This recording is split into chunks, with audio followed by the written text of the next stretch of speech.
Well, good morning. It's 9:40 in the morning on a Monday morning, and I'm not here at my house. Actually, I'm here at a neighbor's, or I guess a friend of ours, home. Older couple, and they have some things that they need cleaned up in their backyard. They got a letter from the city, so I told them I'd come over and give them a hand, and figured I'd bring you along so you could see the process. So we got to clean up there's some bagged leaves back here and some branches that have been cut down from a tree, and so we'll get those kind of cleaned out of the yard, and then we may end up running the chipper later and running some branches and things through that. So let's get to it. Alright, so the first thing I had to do was to clear myself a path through the snow. He hadn't cleared anything. And then we start picking up the leaves and taking them to the back.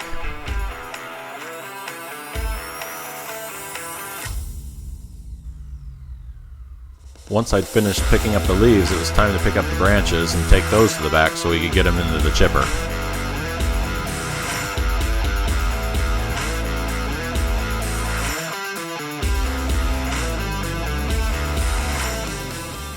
Alright, so that's the stuff from over here, this side of the house. There's a little bit more I'll show you here.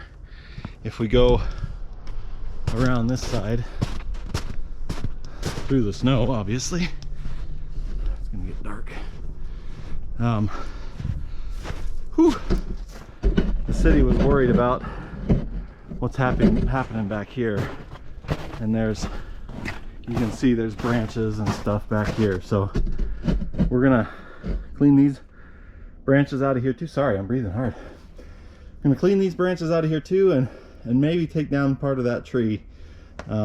We'll see. I'm not sure yet if we're gonna get to that or not, but get these branches cleaned up out of here so that they don't get a fine from the city.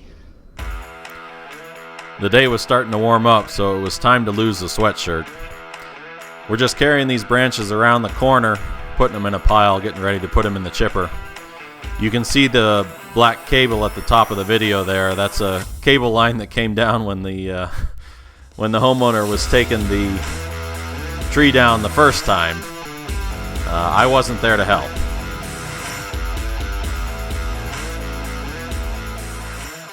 Whew.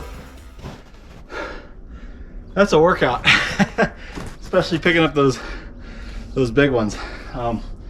So this is pretty much cleaned out here. You can kind of see a little bit of scrub down here. That's a bush. We'll clean that up in the spring. That's not a big deal. And we got a stump here and a stump there. But now we're gonna go around the corner and show you what we got to clean up back there. All right, so we've piled up the branches here. We've piled up all the leaves over there. We'll probably leave the leaves there for now. That shouldn't be a problem. But we're gonna try and take down some of these branches, so we'll pull the chipper out and start running some of these through, pile up the chips over there. So here we go. All right, got the chipper pulled out and started feeding branches into it. This chipper's only got about a 3-inch throat on it, and we don't feed branches into it that are any bigger than about 2 inches in diameter. It's a small chipper, but does just fine for what we're using it for here. And as you can see, the chips are piling right up.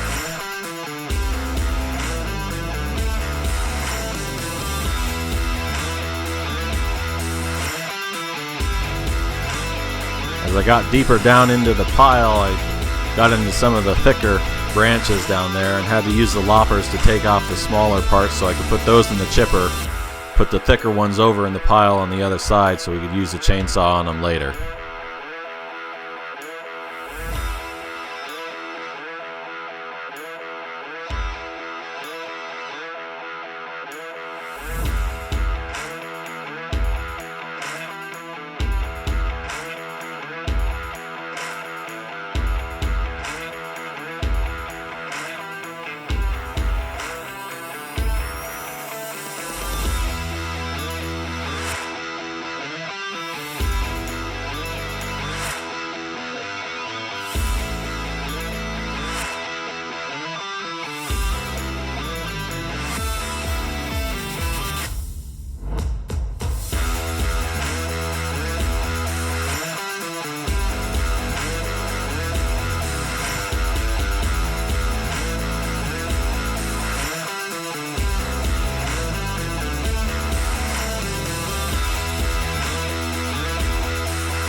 it was about here that I burned through the first tank of gas in the chipper. Also coincided with Mike, the homeowner, coming out to give me a hand. Mike's in his 80s and came out with his homeowner special 10-inch electric plug-in Craftsman saw. I should mention here that I'm using all of Mike's equipment. So it's Mike's chipper, it's Mike's saw, it's Mike's loppers. Everything here is Mike's. So, as you can see, I'm running the chipper, and Mike's over there sawing on some of those sticks that I threw over there earlier. I've known Mike for about 4 or 5 years now, and he is a go-getter. You know, he's in his 80s, but man, he'll come out and work with the best of them. Today he got tired pretty quick. All right, that's about it for the small stuff. I'm going to take some of this tree down as well, so stand by for that. As I mentioned before, I'm using Mike's plug-in electric chainsaw, and it's only a 10-incher, so it's not real big, but you're going to see one of the joys of plug-in chainsaws right here, where the plug came unplugged, which is really a pain, because then you got to get down and plug it back in. It's got a sharp blade on it, but again, it's only a 10-inch saw, so for this smaller stuff it's fine, but when you start getting down to the trunk of the tree there, it gets pretty small. I'm pretty sure this saw was originally meant to be used to chop limbs off of trees. It comes with a long pole, and I'm pretty sure that's what Mike bought it for, was to trim limbs off of trees, not to take a tree down with. As you can see, because of the shortness of the blade, I'm having to come at this thing from 2 different angles to make any kind of headway. This is when Mike shows up with, you guessed it, a bigger electric saw. He had one out in the garage there. This is a 16-inch electric Craftsman, because apparently you can never have too many electric chainsaws. You'll notice though that it's not helping me make much headway on this tree. I noticed when he brought it out to me that the chain was a little loose, and rather than go inside and tighten that up, because you know that'd be work, I just kept going with it.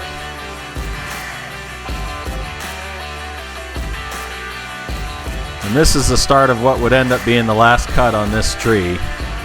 Mike wanted to leave a little bit up. I guess he's going to make something out of it. I don't know exactly what it is, but he said something about putting a bird feeder on it or something. I must have spent 5 to 10 minutes on this cut. I did end up going in and tighten up the chain on this chainsaw, and it helped a little bit, but didn't make it a lot easier. I think the saw was still a little bit undersized for this tree, and it took me a little bit.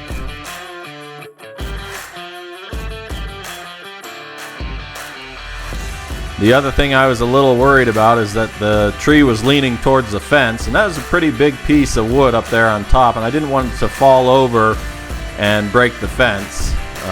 That's not Mike's fence, that's his neighbor's fence, and didn't want that to happen.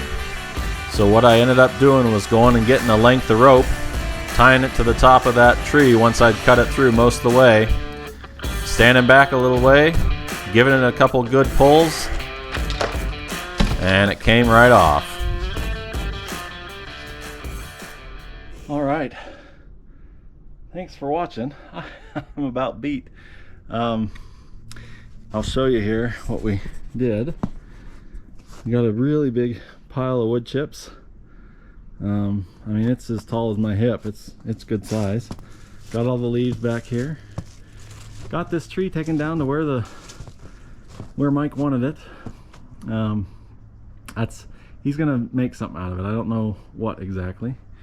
The rest of this stuff is kind of piled up down here at the bottom. We're gonna have the youth group from church come in and help clean up, stack the wood here, that kind of stuff, but it needed to be down. They can't run the chainsaw. So we got the side of the house, or sorry, the side of the garage cleaned up here.